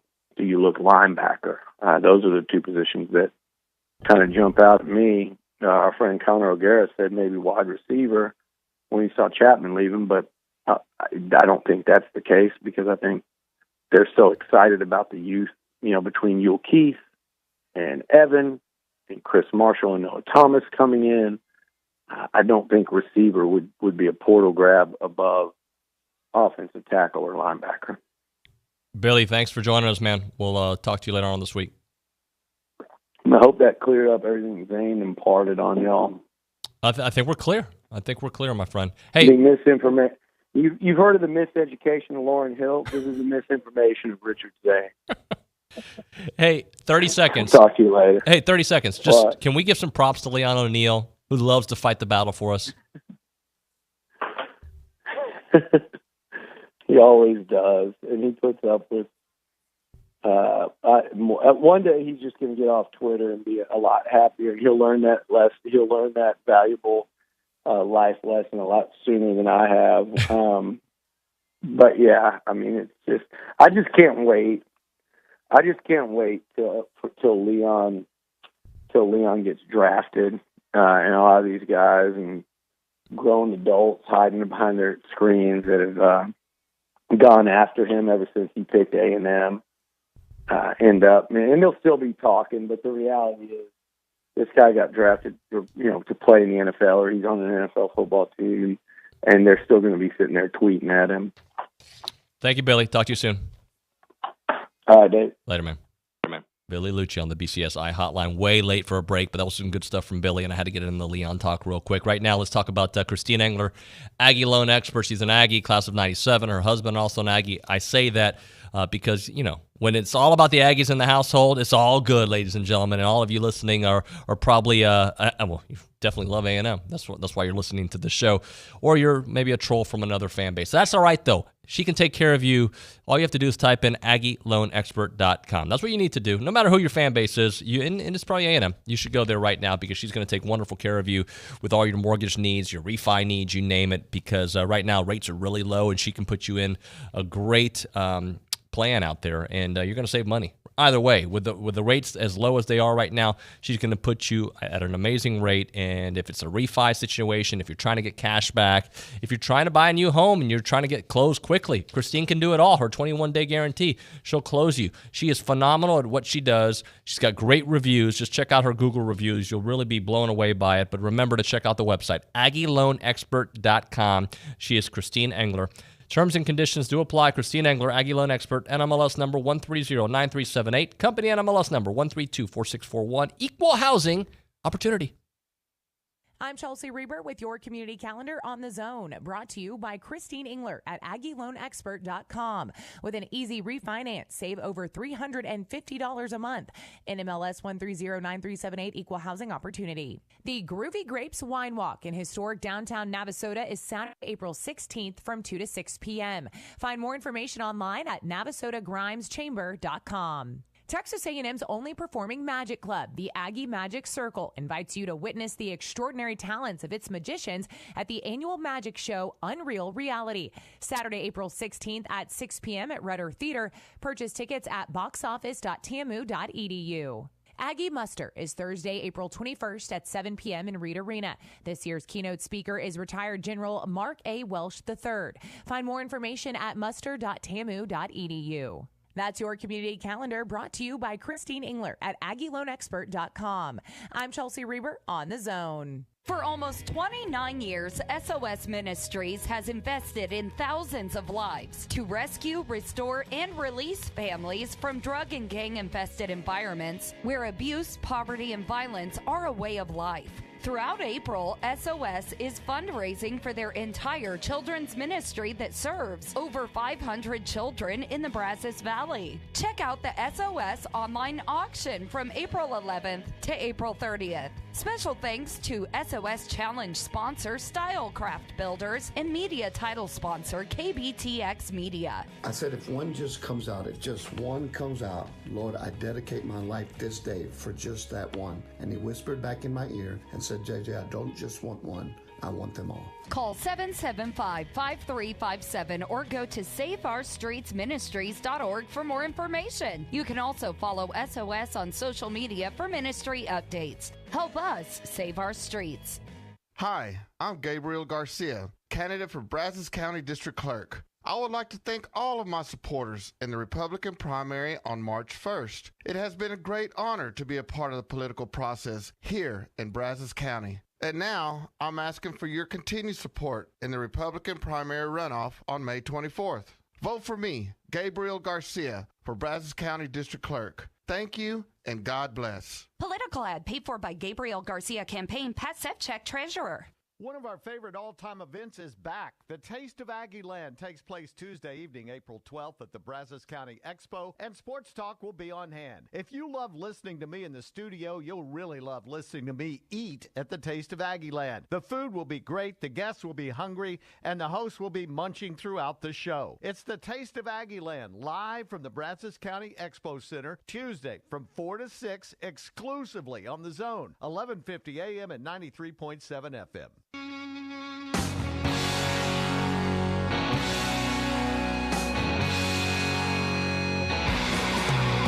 All right, we got to get back on the clock, so it'll be a short segment. We are TexAgs Radio, presented by David Gardner's Jewelers in the Rollo Insurance Studio.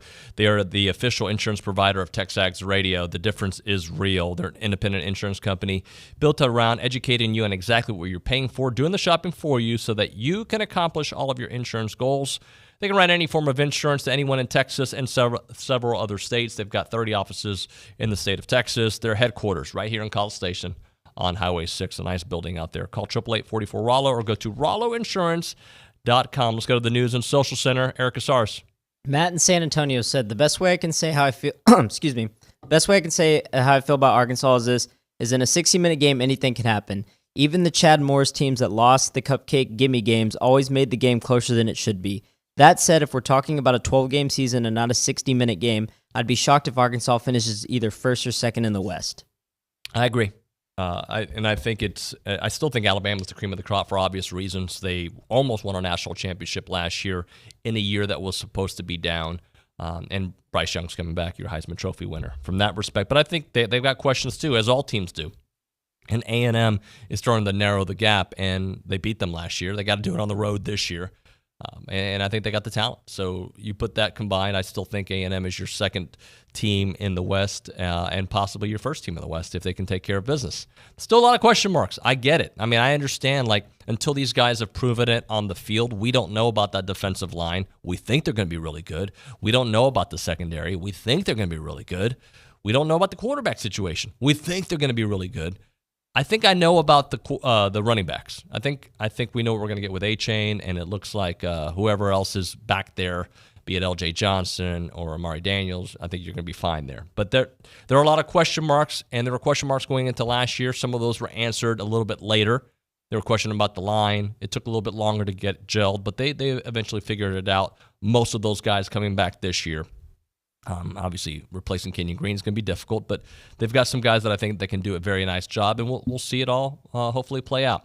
All right, when we come back here on TexAgs Radio, we're going to be joined by Pat Henry. The 44 Farms Invitational happened this past weekend. We'll talk about that. They've also got a group going to Florida, and the long-distance guys going elsewhere. Where are they going, Eric? We're going to California. Yeah, California. Who won that one? Florida or California? I don't know. I think I might go with Florida there. What part of Cali are you going to? Oh gosh. It's like outside of LA. It's Azusa Pacific area. Yeah, I'll pass. But we'll talk about all that with Coach Pat Henry here next. That's brought to you by Brazos Running Company. Right now, caller number 1 will give you a free car wash from Aggieland Express Car Wash in South College Station off of William D. Fitch in Greens Prairie.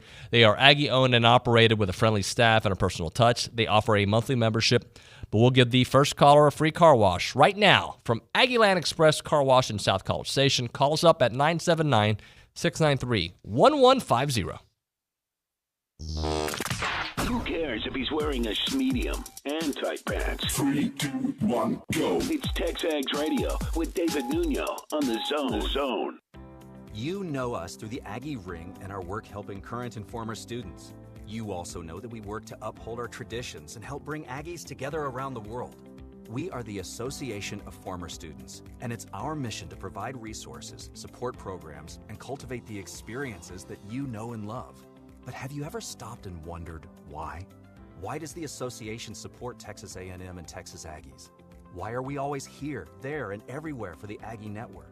Why do we tirelessly work to ensure that the Aggie experience is both unforgettable and life-changing? Well, you may be surprised to learn that the answer to why is as unique as your own Aggie story. That's why we created IamTheWhy.com, a place for shared Aggie stories and unique perspectives. It's where you can hear the why, see the why, and discover why Aggies like you are the why. Visit IamTheWhy.com today. If you're a runner, walker, or interested in fitness, the right shoe makes all the difference. At Brazos Running Company, they are passionate about running and finding the right shoe for you. Brazos Running Company is a local, Aggie-owned and operated specialty running store with an outstanding selection of running gear and shoes, including sought-after brands like Brooks, On, and Hoka. They'll help you find the shoe that fits your stride and style. Brazos Running Company next to Kohl's in College Station. Save 10% in-store when you mention code TexAgs10. Start your sports day with Keyshawn, J. Will, and Max, powered by WC Tractor. Weekday mornings from 5 to 8 on 1150 AM and 93.7 FM. Or just tell your smart speaker to play Zone 1150. WC Tractors, your local award-winning Kubota and New Holland dealer. Call them with your questions at 1-888-8-TRACTOR. That's 1-888-8-TRACTOR. Or check them out online at WCTractor.com. Rise and shine. Weekday mornings from 5 to 8 with Keyshawn, J. Will, and Max from ESPN Radio. Powered by WC Tractor. Here on The Zone. ProFrac Services is a leader in hydraulic fracturing services and wants you to join their winning team. ProFrac Services is hiring in East Texas. Positions include shop and field mechanic, field technical advisor, parts clerk, electronic tech, and more. ProFrac offers housing, job bonuses, and daily per diem. Walk-in interviews are in Longview, Texas on April 14th between 9 a.m. and 1 p.m. Must have an application completed online and a valid driver's license. Learn about ProFrac's job opportunities, application, and interview location online at profrac.com. PROFRAC.com. It's Larry from Shelby, previously on the Paul Feinbaum Show. Kansas City Jayhawks. If Emory can't get the name of the national champion, what can he get right? Where can I apply for that job? To get that job, though, you have to suck up to every college president in the country. For $5 million, I could. And let me assure you, Dookie, I've done a lot more for a lot less. It's the Paul Feinbaum Show, powered by Polaris Fun Center, 2 to 4 weekdays on the Zone.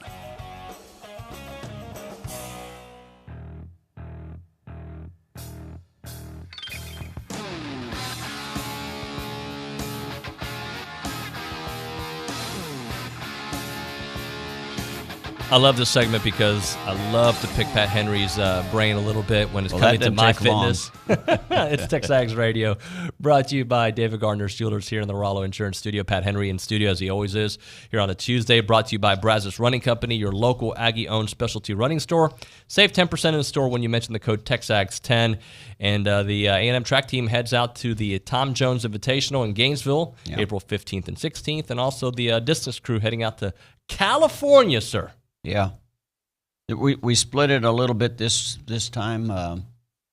For mile and up, going out there and getting because inevitably this time of year the top group goes to one spot, and Mount Sac has been one of those meets where the top milers and 5K, 10K people go. And it's a very competitive situation. It gives people opportunity to run fast. So we're going to take advantage of that and do that. The Tom Jones meet at Florida, though, is the best meet of the year for us so far. It's the most competitive. It's one that great things I think will happen here if you're ready to go. You were commenting before the segment. This is really the fun part of the schedule. It's all fun, but like it gets busy and good. Yeah, this is the time of the year where things move very quickly. I mean, your last segment talked about a little bit about injury.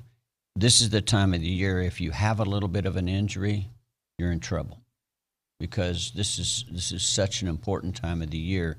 You can't afford to miss it. It's a qualifying time of the year. It's a time of the year that it teaches you a lot about what you need to do to be successful. Mm-hmm. Yeah. Talking to Pat Henry here. Let's go back and look at the 44 Farms Team Invitational. Yeah. How did that feel? How did it go? Well, it's great to have the 44 Farms involved in our program. They're great people, and they want to be involved in track, which we really appreciate. But it was a good meet. Wind blew about 100 miles an hour, as everybody knows. Yes. It was a tough meet. You could run one direction, okay. But if you started running around that oval, it wasn't very friendly. And so, 100 meters are the thing about the hurdles. If you get too much of a tailwind, too much pushing you from the back, you get too close to the hurdle, and you can't hurdle right, and people go down because they hit a hurdle, or you have to back off your race and just not do things the way you want to do it. So a really bad wind, which that one was, is tough for hurdlers. short hurdlers, 100 meter, 110 meter hurdlers. But everything else, field events, it blew hard enough to where even long jumps weren't qualifying. Mm-hmm. If it's over 4.0, you can't use it as a qualifying mark. So if it's over 2, you can't use it as a legal mark. So we didn't have any of those. I was going to say, it was 5.6 and 6.0 and 7.5, and it was terrible.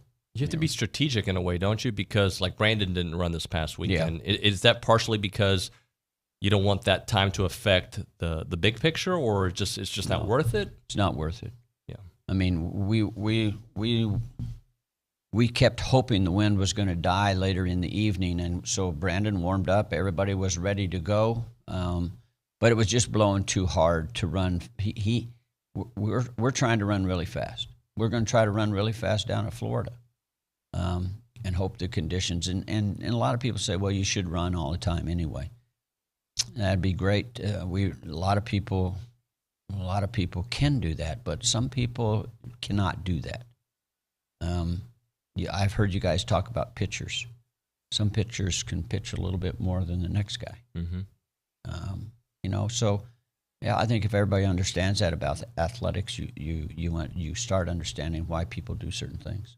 Absolutely. Pat Henry here with us in studio. Let's talk about Bryce Foster. He had a nice showing out there last week. Yeah, Bryce. Bryce is at a time of the year and the time of the season where he is so competitive that in some instances he's got to back off a little bit. He's got to learn to relax and do what he does in training. He tries too hard to do too much. And he's learning. He's a young guy. I mean, he's a big man, but he's a young brain, and it's just going to take time. That's why I think what he did on the football field was pretty amazing this year. Mm-hmm. That guy's going to be really good. He's going to be really good on the track too, because he just has to learn how to do some things that come very natural for him. Right now, you can go past that, and your brain's so fast that your athletics can't keep up with it, and he's in that time frame right now. So, people who don't know a lot about it, if he's a spinner in the ring in the shot put, and he's too fast out of the back of the ring, in other words, he moves way too fast coming around that circle. He can't. You got to throw with your hips and lower body, and it's not just all putting with your arm. Your hips have got to be aligned with things. If he's too fast, his hips are gone. So then he's just throwing with his arm. And that's what's happening right now, and he's just got to learn how to time it up. I think I saw A-Chain finishing third. How did he look? No, I was happy for the one guy that beat him. Mm-hmm. Ryan Martin ran really well this weekend. Ryan ran, 10:14 and looked good. Devon spent half the day over at football just kind of walking around, looking and doing things over at football. And his concentration level and what he was doing, I think we're a little bit off. Plus, you can't be on your feet. You got to relax. You got to rest a little bit before you compete. And it'd be like going to a track meet before you play a football game. There's a little bit something that you lose there. And so, even though he didn't do anything on the football field, it's still over there. And I'm glad he was over there. I think he needed to be over there. He got beat by a couple guys this week, and I think he learned some things there too. Yeah, isn't that funny too? I think with the younger you are, you don't really realize how that attention to detail really starts hours before. Oh yeah, you learn it as you become a man, let's say, but or a woman, I should say. Yeah. But it takes time for you to realize 4 hours before a race or before a game, it all matters. Yeah, if you're not fueling yourself at the right time, if you're not putting gas in the motor, you're not putting food in the body. That's a huge determiner. Mm-hmm. I mean, that determines a lot of things, and so timing that out, and you're about right. About 4 hours, between 3 and 4 hours out, you better eat something. No matter who you are, even Eric sitting over there who doesn't necessarily like to put a lot in his body. before a race, you have to be able to do that because that's your energy source. You have to work off of it. Yep, you have to do that. Annie had a nice showing out there in the Annie steeplechase. Yeah, first time to ever run it, set a school record. It shows you she's a pretty good athlete. She adapted fast, and she's been learning how to hurdle.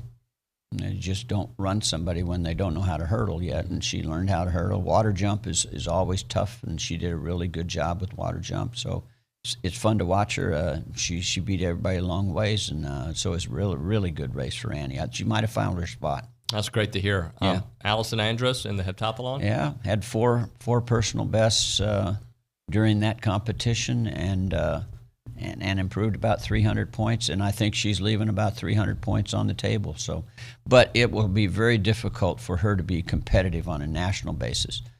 She just continues to get better, and if she stays in it, and she does, she's very dedicated to it. Another year, she's going to be stronger and be smarter, and she's going to be competitive. Luke Barrett with the big PR on the hammer as well, hammer throwing, I think. Yeah, Luke is a guy that's he works pretty good, and he's learning the hammer. Nobody knows the hammer when they come in here unless you're from back east, where there's a few states back east that throw the hammer in high school. But there aren't no schools throw the hammer in Texas or anywhere. You have to, if he is, he's throwing it a little bit in the summertime. But it's a learning process, and he's going through it. Hey, so weather played a role this past weekend, obviously. Yeah. It could play a role in Florida as well, right? It could be thunderstorms while you're out there. Yeah.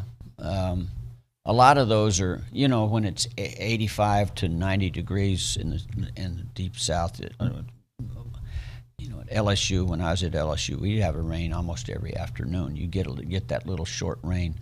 It's just something when it's hot, it's going to happen. You just got to deal with it. Your track's going to be wet in a lot of cases. But I hope it just doesn't have a sustained long rain, which one of their meets they did this year. They had a lot of rain, one of them, but they still ran pretty well. So as long as it's warm, you're probably okay, except in a couple of events. I know Eric's got some questions for you. Let's go to the News and Social Center. Eric? Yeah, Coach, obviously Brandon Miller wasn't able to get that mark this past week. The wind was just not doing it for him. Yeah. Him and Mpoke are going to try to set something up. Is your approach this week going to be try to do the same thing, or are you just going to let Brandon do his own thing in the field? No, Mpoke needs to run the intermediates this weekend, and he's going to do that, and Brandon needs to run the 8, and he's going to do that. Yeah, we can't do it the other way. And splitting up, I mean, that can be a great thing. It could be a bad thing when you have a team that's the culture is getting better and better every week. Yeah. How do you view the team splitting up when you have like 3 different meets going on at the same time? Yeah, I don't like it at all. I don't like to split. I don't like to send anybody in different places, but it's you got to play the game. That's part of track and field right now. And as you know, Eric, we don't ever do this. Lots of schools do it every meet. Every weekend they're doing this, and I'm not going to do that. I just don't think it's good for the sport. When you lose the concept of who scored the most points, who won the track meet, when you lose that concept, I mean, what are we doing? It's about winning and losing. And we can even go through a point right now where if we score a meet, some schools don't want to come. Right. Because they want part of their team going over here and part of them going, and they don't want to look bad if they come and score a meet. So it's not a good situation. The NCAA, we've been asking the NCAA to step in and stop it, but they won't do it. As for Florida, there's going to be some big-time SEC teams out there, right? Oh, yeah. We probably have a little over half of the SEC schools there. The ones that are very competitive will be there. So, yeah, this is by far the most competitive meet of the year. Texas Relays, everybody thinks that's a really big – it's just a regular track meet. And in fact, we didn't really get to take our team to Texas. We only get to take about 20 plus on each side because they won't let you bring more than that. They determine who comes to the meet. Mm-hmm. And in some cases, that's – when they compete 100 and we compete 40 plus, it's not good. And give us some names to keep an eye on this weekend. Well, I think both relays, I think, are prepared to run. Layla Owens is going to run a 200 again, and consistency of effort. I want to see that this weekend out of her because she leads the country right now.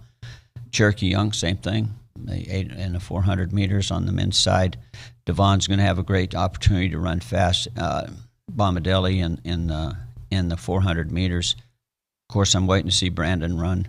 I want to see what Cawthron and I want to see what Caceres sitting over there do out in California. Yeah, there's a lot of things we're looking at this weekend. Carter, his foot's been bothering him a little bit, but I want to see if he's ready to jump. Pole vaulters need to get a little bit better on both sides. We're kind of stuck at certain heights, and we need to get better. Heather needs to get better on her side, even though she had a 13.7 vault this weekend and is her best. If you're not 14.6, you're not going to be competitive, and she has the ability to do that. We'll see if she can do those kind of things. Intermediate hurdlers. That is our weekly hit with Pat Henry here, brought to you by Brazos Running Company, your local Aggie-owned specialty running store. Save 10% in store when you mention the code TexAgs10. Yeah. Coach Henry, thank you as much. No, thanks for giving us the opportunity each week to just talk a little bit of track. I think you got some people out there that like hearing about some of our people, and I'm glad to have a few minutes to do that always. I know they do. It's always very popular on the boards and on the text message as well, so good. Thank you so much. Thank you very much. All right, an open segment when we come back here on TexAgs Radio. I'm Chelsea Reber with your community calendar on the Zone, brought to you by Christine Engler at AggieLoanExpert.com. There's never been a better time for a cash-out refinance. NMLS 1309378, Equal Housing Opportunity. Hilltop Lakes invites you to their Easter Egg Extravaganza on Saturday, April 16th at the Hilltop Lakes Lodge. The day's events include a fun run and walk, food, kids' games, and an Easter egg hunt. A&M United Methodist Church invites the community to an Easter celebration on Saturday, April 16th at 10 a.m. at Veterans Park. Egg hunts, train rides, bounce houses, and more. Visit am-umc.org for more information. The Brazos County A&M Club invites you to their Aggie Muster event on Thursday, April 21st at the Brazos County Expo, featuring guest speaker Admiral Brett Joie. Purchase tickets online at bcamc.org. That's your community calendar, brought to you by Christine Engler at AggieLoanExpert.com. I'm Chelsea Reber on the Zone. Your happiest spring starts with Lowe's, because SpringFest is happening now to help get you everything you need to celebrate the season. Come on into Lowe's and save on select appliances. Right now, you can get free basic install via rebate with purchase of select items $5.99 or more. We're celebrating spring with more fun and more savings. Create a season full of happiness at Lowe's. Home to any budget, home to any possibility. Excludes Connecticut and Rhode Island. Appliance offer restrictions and other fees may apply. See store for details while supplies last. At a time when misinformation is all too common on social media, we take great pride in bringing you the news that matters, that impacts your family, news you can trust. Local broadcast journalists bring you the facts, covering the stories breaking in our community and across the globe. Text radio to 52886 and let Congress know you depend on local journalism. This message furnished by the National Association of Broadcasters. Hang out with me and Cedric Golden of the Austin American-Statesman every Tuesday, 12:05. You know, the practice facility is across from LBJ Library on Red River, and someone possibly was watching practices. One of my media brethren were watching practices from across the street, and that's a no-no. So I think they put up these big orange barriers to block the view from across the street, because there's so much high-powered, high-secret stuff going on April the 5th, 8 months before the start of the dang season, or however many months it is, that they did not want us watching. So it's the Louis Bellina Show, Monday through Friday, 11 to 2, and brought to you in part by Rudy's Barbecue.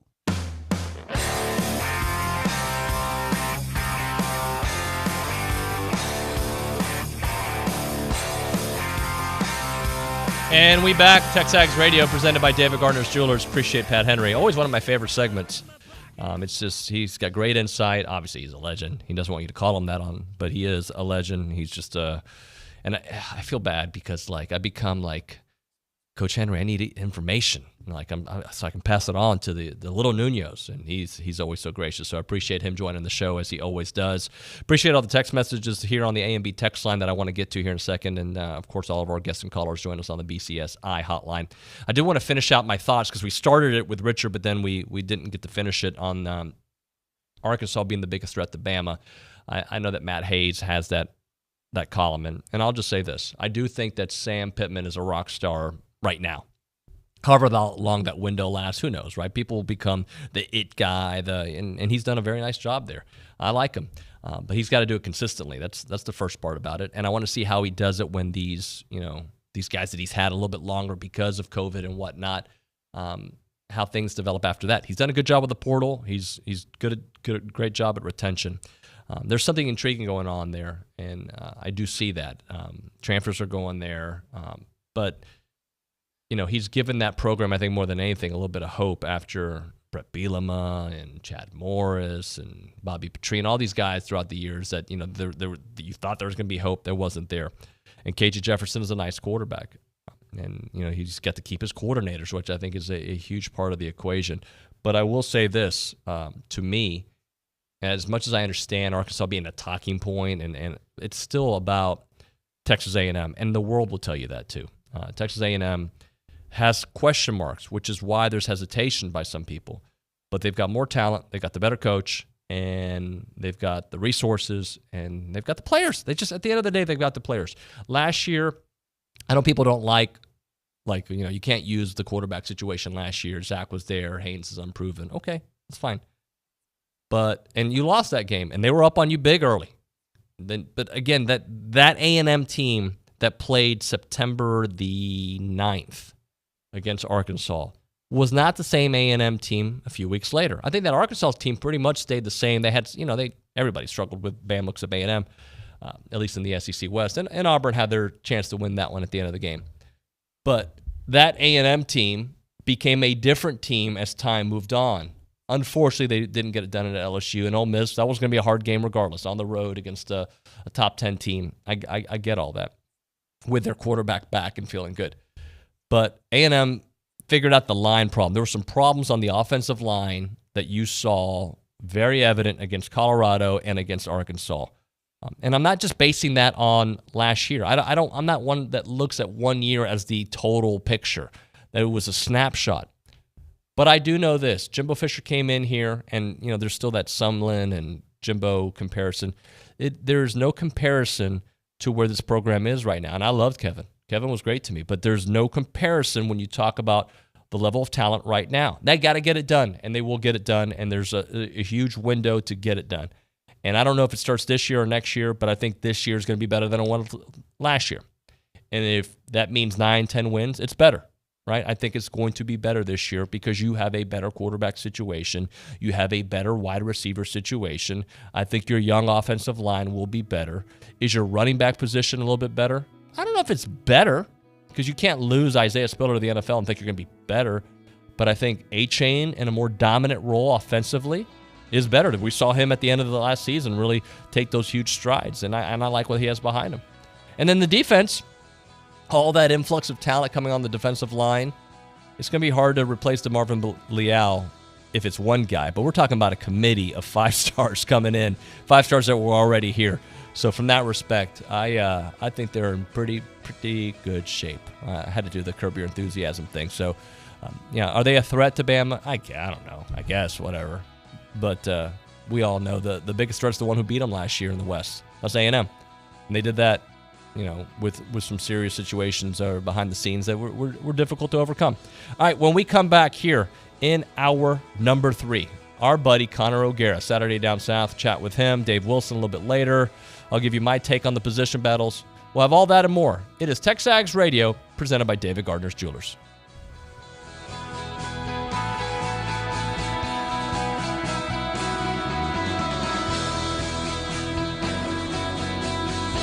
Who do you think is the best? Nominations are now open for the 22nd year of the Best of the Brazos Valley.